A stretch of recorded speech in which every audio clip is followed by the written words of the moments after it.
Well, good morning. And in Kwara State, and our guest is Comrade Abdul Rauf Adebayo Bello.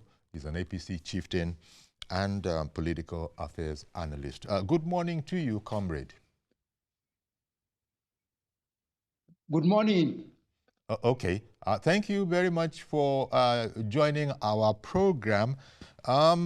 First of all, maybe we could start with an assessment of the security situation in your state. Because in Kwara State? Yes, sir. Because as you know, it has a border with Oyo State, and you see what's going on, all of these things. And so I don't know if you had your own homegrown security issues, and now there's this whole matter about infiltration, perhaps from Kwara State. But give me your own eyewitness account of what the security situation is like. Well, security situation in Kwara State is worsening and frightening. And we have to take practical steps at containing it. You see, there are so many killings, abductions, and, desertion of communities as a result of banditry activities. For instance, a king in a town called Olayinka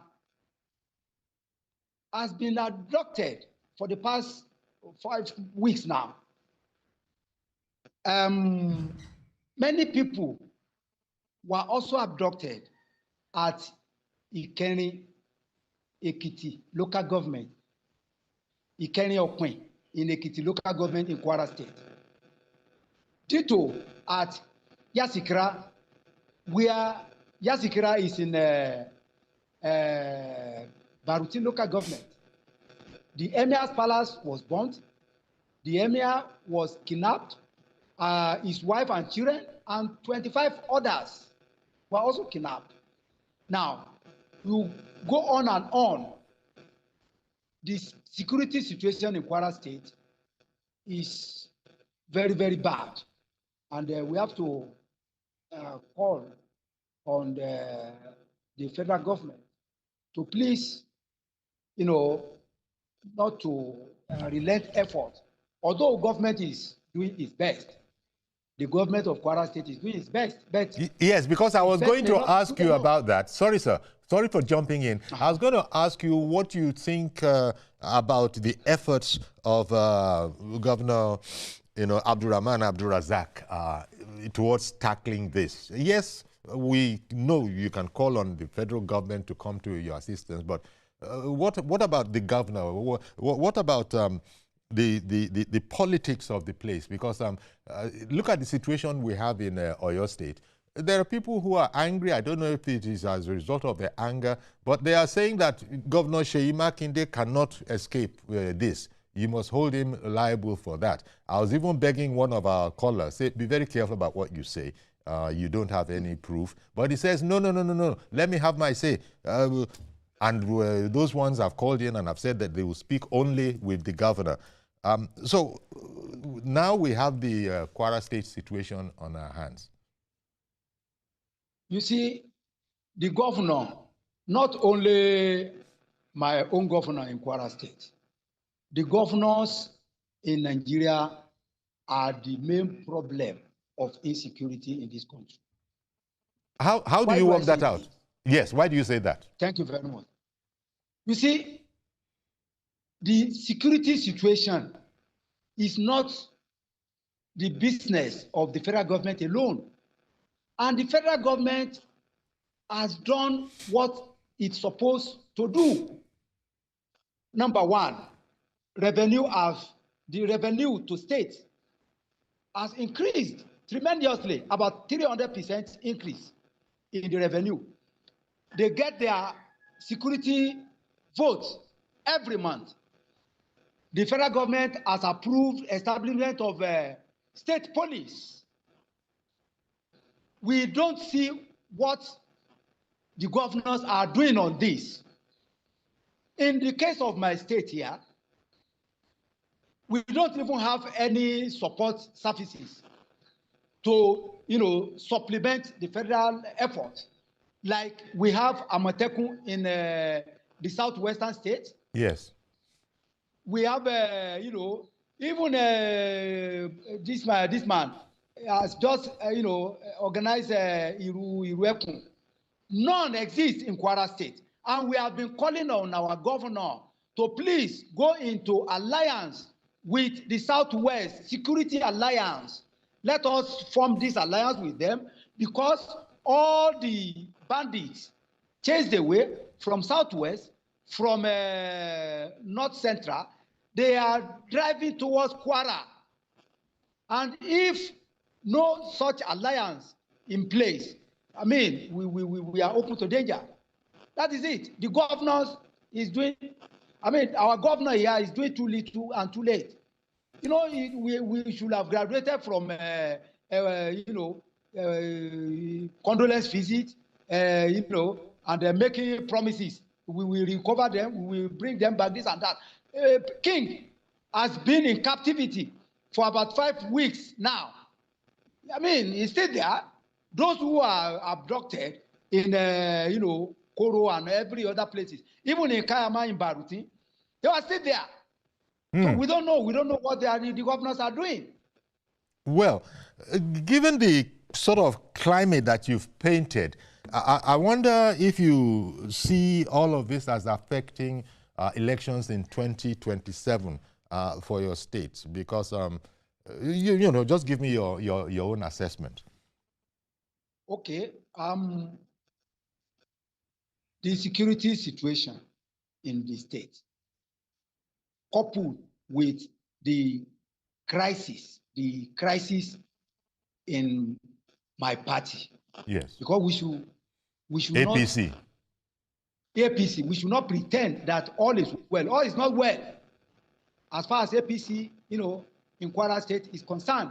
Is APC right? In Kwara State lacking cohesion? Exactly. That's what I'm saying. There is disunity. The house is divided against itself. And to make the situation worse was the recent primary elections conducted. That primaries was not the type of primaries that designed by the party national leadership. Okay? Look at it. We are to hold primaries for all the elective positions. Right? Now, materials were in short supply. Officials were nowhere to be found. No membership card was distributed by the party here in Kwara State.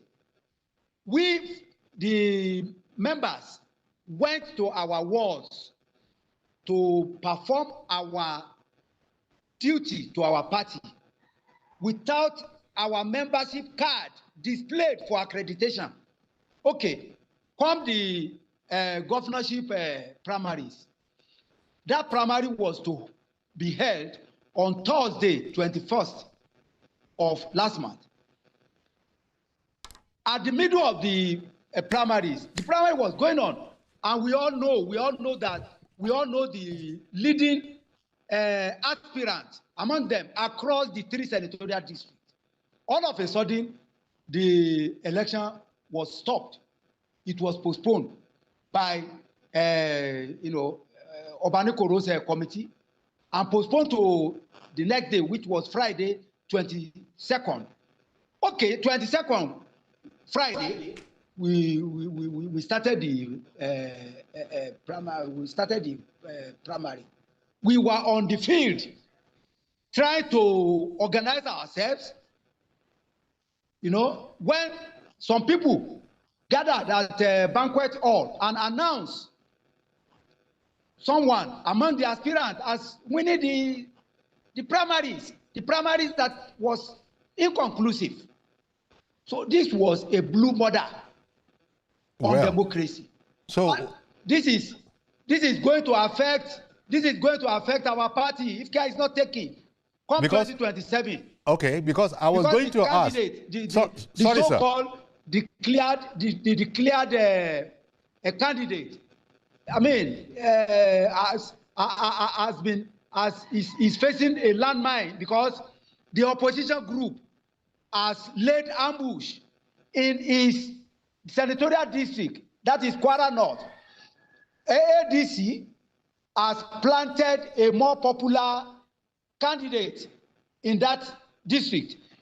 Ditto to Kwara Central, where PDP also planted a very formidable candidate.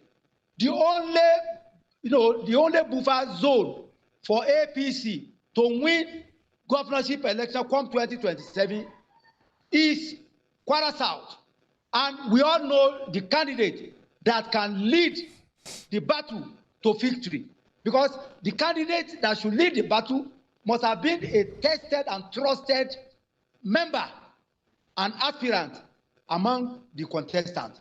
So if care is not taken, we may not have the Kwara State come 2027. But that does not mean that the presidential election will be affected.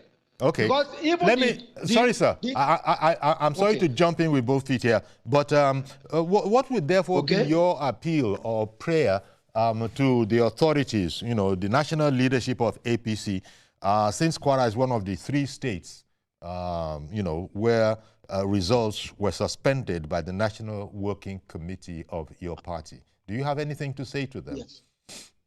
Oh, yes. I want to appeal to them, to the national leadership, National Working Committee, and even Mr. President, to please look at Kwara State issue dispassionately. Those who are preaching falsehood and half-truth to Mr. President and the National Working Committee about Kwara situation.